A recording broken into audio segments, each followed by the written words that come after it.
राज ठाकरे आणि उद्धव ठाकरेंची मातोश्रीवर 40 मिनिटे चर्चा। उद्धव ठाकरेंच्या वाढदिवसानंतर राज ठाकरे दुसऱ्यांदा मातोश्रीवर। राऊतांच्या कौटुंबिक कार्यक्रमात दोन्ही बंधू एकत्र।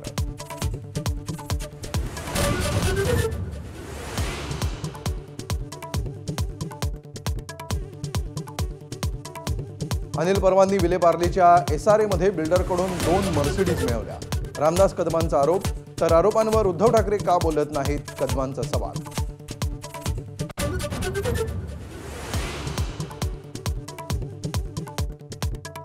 मुख्यमंत्री सहाय्यता निधीसाठी ऊस उत्पादकांकडून सक्तीने प्रतिटन 15 रुपये घेण्यास शरद पवारांचा विरोध। पंचनामे आणि राज्याचा अहवाल अजून केंद्राला पोहोचलाच नसल्याची टीका।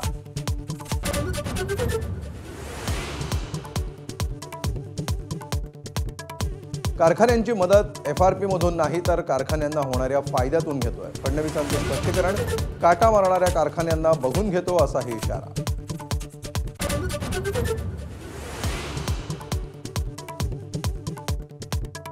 आजवर अनेक राज्यकर्ते आले पण साखरेचे भाव पडलेले असायचे। शरद पवारांचं नाव न घेता अजित पवारांचा निशाणा, तर भाकरी फिरवली नाही की ती करपते, एकनाथ शिंदेंचा हे टोला।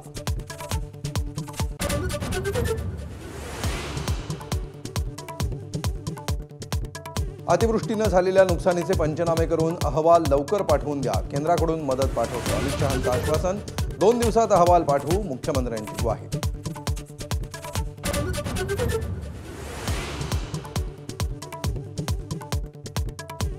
औरंगाबाद आणि अहमदनगरचं नाव आम्ही बदलून दाखवलं, छत्रपतींचे अनुयायीच हे करू शकतात। अमित शहांचा उद्धव ठाकरेंना टोला।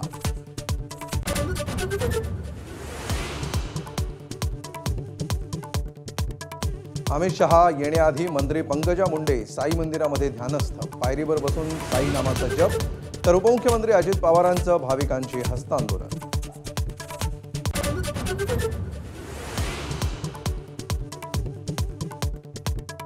धाराशिव, लातूर आणि बीड जिल्ह्यांना पुन्हा पावसाचा तडाखा। नद्यांच्या पाणी पातळीत वाढ, पावसामुळे सोयाबीनसह अनेक पिकांचं मोठं नुकसान।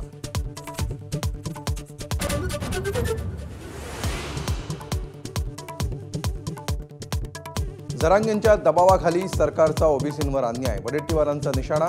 जरांगे पाटलांनी 374 जातीच्या लोकांना समुद्रात बुडवून टाकावं, वडेट्टीवारांचा संताप अनावर।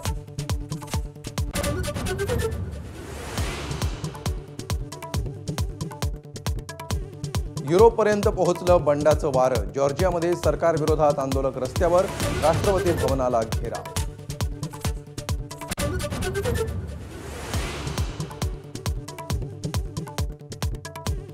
विदर्भानं पुन्हा कोरलं इराणी करंडकावर नाव, शेष भारताचा 93 धावांनी धुव्वा उडवून विदर्भाला तिसऱ्यांदा इराणी करंडक विजेतेपदाचा मान।